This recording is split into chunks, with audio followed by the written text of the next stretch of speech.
Imagina que en el futuro las alianzas, los tratados y las reuniones diplomáticas son vitales para mantener la estabilidad entre las especies de la galaxia, y los humanos se ganaron una reputación extraña. Hablan de paz más que nadie, pero sus manos siempre están manchadas de sangre. Algunos aseguran que nunca han logrado encontrar la paz porque en el fondo no la buscan, y cuando las negociaciones diplomáticas fracasan, ellos se encuentran tranquilos porque están acostumbrados. ¿Te interesa? Entonces te va a encantar la siguiente historia. Ligitara soltó un fuerte suspiro de frustración mientras golpeaba con su puño el respaldo de su asiento. Sus tatuajes bioluminescentes brillaban de forma errática, haciéndole ver cómo había cambiado su forma de pensar desde que viajaba por el espacio. Otra vez, las negociaciones habían fallado. Luego de casi una hora tratando de convencer a los Hutton de que una batalla espacial ahora mismo sería una pérdida de vidas inútil y que deberían rendirse. Las cosas habían llegado a nada. Ahora habían cerrado las comunicaciones y empezado a movilizar sus naves. ¿Señorita Ligitara? Preguntó una voz, haciéndola volver a la realidad. Un humano la observaba con esa mirada muerta en su rostro, enmarcado por el cabello blanco desordenado. Ella había aprendido que los humanos como él no eran comunes, sino crímenes contra la naturaleza, que la humanidad se vio obligada a cometer para evitar la extinción en su época más oscura, cuando eran considerados el enemigo público número uno, antes de realmente convertirse en eso. Aún así, su parte más empática no podía evitar sentir pena cada vez que veía esos ojos. Lamento que haya presenciado un comportamiento tan vulgar, capitán. Simplemente no puedo acostumbrarme a lo que viene después, respondió Ligitara mientras las alarmas en el puente empezaban a sonar. El humano continuó observándola sin decir nada. Para una Quitoselian como ella, una raza enfocada en la sabiduría y el progreso, era difícil acostumbrarse a la naturaleza humana. En ninguna parte de la galaxia había conocido a una raza capaz de desatar tanta violencia y al mismo tiempo apreciar tanto cualquier tipo de vida. Era una contradicción, una dualidad hermosa y desconcertante a la vez. Lo intentó, señorita. Si ellos no quieren escuchar, entonces los obligaremos, le respondió el capitán sin ninguna emoción en la voz, solamente la fría determinación humana. Señorita Cabalacagua, arme las vainas de 1F hasta 7K y mantenga cargada la Yaringe al 60% con un ratio de 4.5. Señor Lars, mueva los motores al 40% y mantenga caliente el sistema de deriva. La tripulación obedeció sin vacilar. El resto de oficiales en el puente ajustaron sus preparativos a las indicaciones de Cabalacagua y Lars, la subteniente de armas y el subteniente de navegación, respectivamente. Ligitara respiró un par de veces antes de ocupar el asiento al lado del capitán, mientras la USS Falchion empezaba a moverse. Una elegante nave espacial armada con la última tecnología, un campo de energía, cortesía de su propia raza. Razón por la cual ella había estado en el puente los últimos meses como negociadora. La idea de los dirigentes humanos era probar la eficacia del escudo en batallas reales, mientras que la de su propia gente era evitar derramamiento de sangre innecesario. Trabajo que había realizado con total éxito hasta ese momento. Cuando Ligitara salió de sus ensoñaciones, vio que las 3 naves Hutton empezaban a acercarse a la Falchion, idénticas a 3 depredadores hambrientos, sabiendo que estaban ante una presa fácil. Para casi cualquier nave, la desventaja numérica era un asunto grave, pero para su mala suerte, ella ya había experimentado en carne propia, porque la tripulación estaba en completa calma. Todos y cada uno de ellos eran unos lunáticos, y el capitán era sin duda el más loco y suicida hombre que jamás había conocido. Señorita Ikawa, extienda el tapete de bienvenida. Ligitara vio por una fracción de segundo esa pequeña sonrisa en el rostro de marfil de la subteniente, antes de volver a su consola. Si algo había aprendido es que jamás quisiera tener de enemigo a ningún humano que tuviera ese mismo tic nervioso. La Falchion liberó un enjambre de pequeñas luces que se movieron a toda velocidad por el espacio exterior. Una andanada de misiles se dirigió a la nave enemiga más cercana.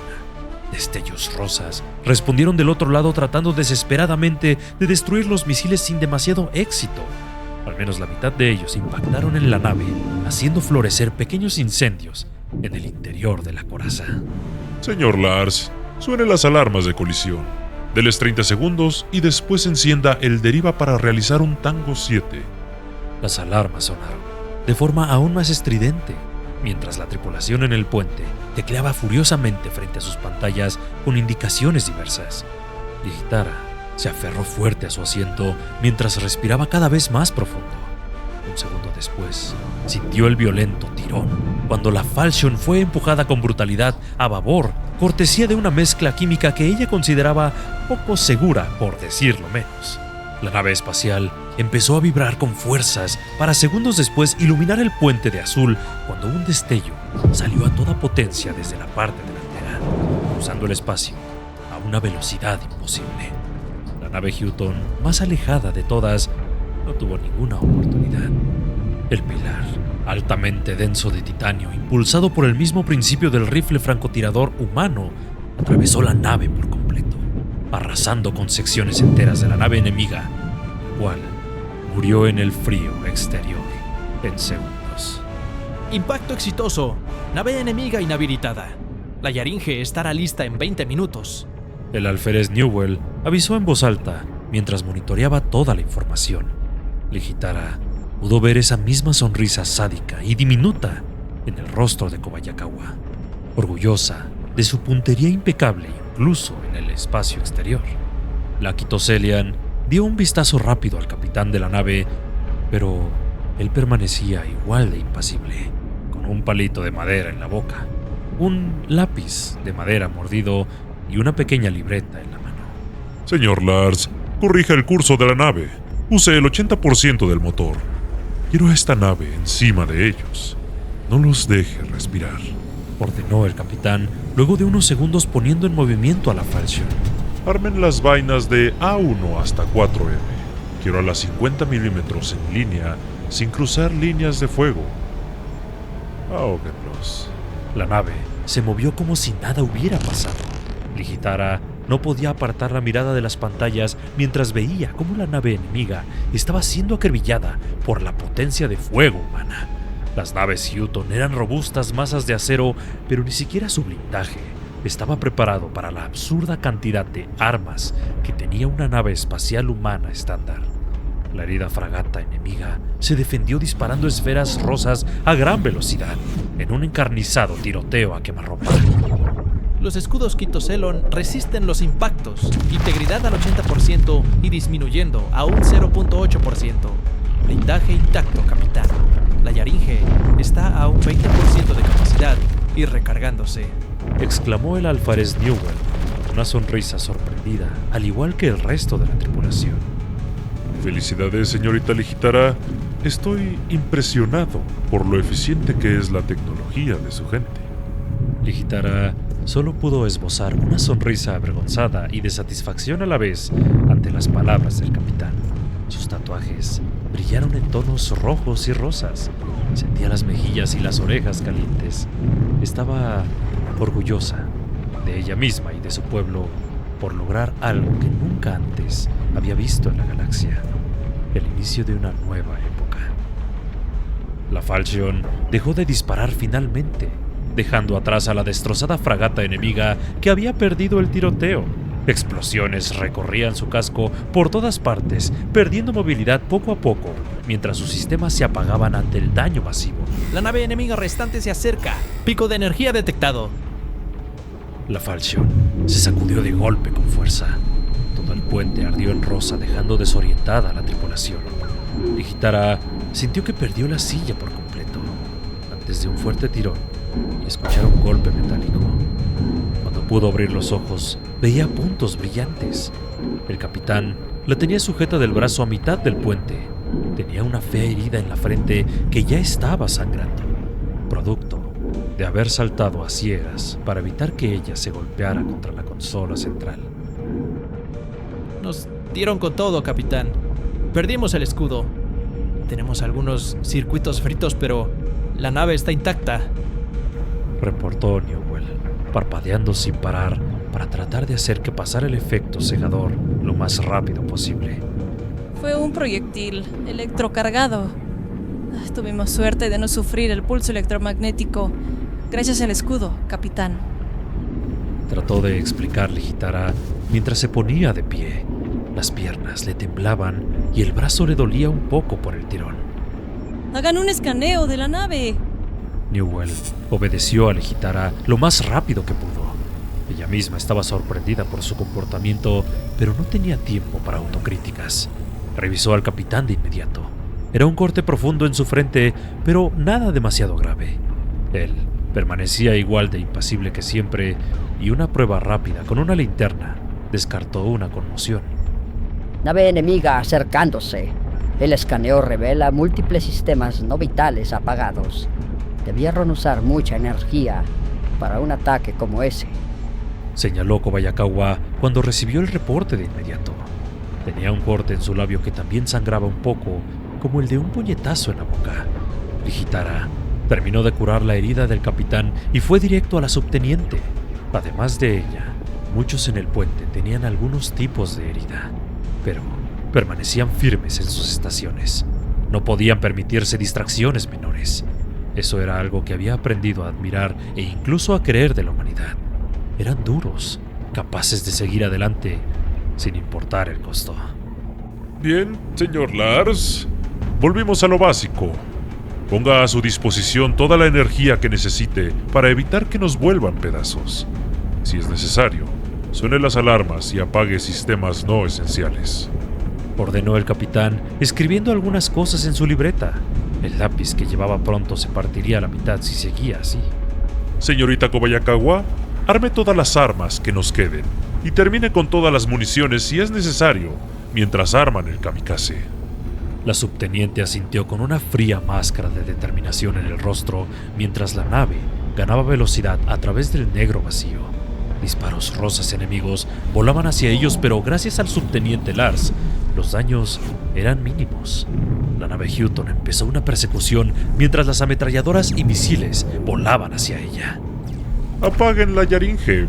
Redirijan la energía a los escudos, pero manténganlos apagados hasta que yo lo ordene. La tripulación dudó unos segundos antes de obedecer al capitán. Habían pasado de una emboscada contra 3 naves a una persecución por el sistema solar, huyendo del enemigo mientras vaciaban sus armas. Kamikaze, listo. Señorita Kobayakawa, transfiera las armas y encárguese. Detonación a mi señal. El silencio se volvió mortal en la sala ante las órdenes que acababan de oír. En el hangar, los últimos preparativos estaban listos para la nave monoplaza que encendió sus motores. Segundos después, despegó a toda velocidad directamente hacia la nave enemiga, demasiado ocupada con la Falchion como para notar a un insignificante caza humano. Los monitores estaban fijos en el kamikaze, volando a máxima velocidad mientras Kobayakawa sorteaba los disparos rosas enemigos que pasaban demasiado cerca del caza. Las armas de la Falchion se estaban quedando sin munición una a una, mientras la cuenta regresiva se veía en la pantalla principal. Detone el kamikaze. ¡Ahora, Kobayakawa! Toda la energía disponible a los motores y a los escudos ahora mismo. Hitara cerró los ojos un segundo. La tripulación no podía apartar la vista de las pantallas mientras Kobayakawa dejaba los controles del caza. Y entonces sucedió. Un destello que iluminó el sistema como un pequeño sol que crecía tragándose la nave Houghton en una explosión silenciosa.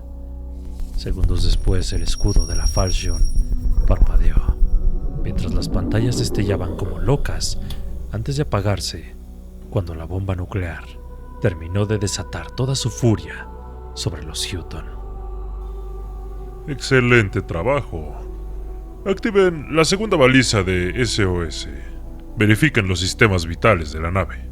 Hitara soltó un suspiro de alivio, igual que el resto de la tripulación, cuando el aire no desapareció de la nave. Los oficiales en el puente empezaron a reír cuando el peligro de ser destruidos por su propia arma finalmente se desvaneció. Habían sobrevivido a un enfrentamiento en total desventaja y habían ganado, como siempre lo hacían. Tenemos confirmación de los Moab. Solo pueden enviar un carguero de reparaciones. No tienen gran cosa equipada, pero considerando las condiciones del planeta y que ni siquiera tienen una flota real, es mejor que nada, señor. Le respondió el subteniente Lars, mientras veía en la pantalla el pequeño planeta por el cual se habían jugado la vida. Sonrió de oreja a oreja mientras le sacaba una foto, satisfecho por su trabajo. Excelente trabajo. A todos. En especial a usted, señorita Kobayakawa, por evitar volarnos en pedazos junto al enemigo. La subteniente Kobayakawa le dio la vuelta a su silla con un leve asentimiento de cabeza ante las palabras del capitán, mientras la interfase remota del caza se apagaba definitivamente. Ligitara pudo ver una pequeña sonrisa en el rostro de ambos, una rara muestra de total respeto y confianza que le dio un poco de envidia, hasta que ambos la voltearon a ver y ahí lo experimentó por primera vez. Ligitara, la Quitoselian académica de alta casta, ahora pertenecía a los humanos. Le estaban confiando sus vidas sin dudar, sin exigir nada a cambio. Esto era lo que había visto tantas veces y que ahora sentía como un nudo en la garganta y un calor extendiéndose por su pecho. Ahora era parte de la familia. Una familia loca, irracional, suicida en extremo y capaz de desafiar la lógica una y otra vez y salir ganando. Aún no sabía qué pensar de todos esos Houghton que habían muerto. Una parte de ella se sentía culpable por no poder evitar ese desenlace, pero dejó esos pensamientos de lado por ahora, mientras sonreía con total sinceridad. Por primera vez, desde que dejó su hogar, se sentía como en casa.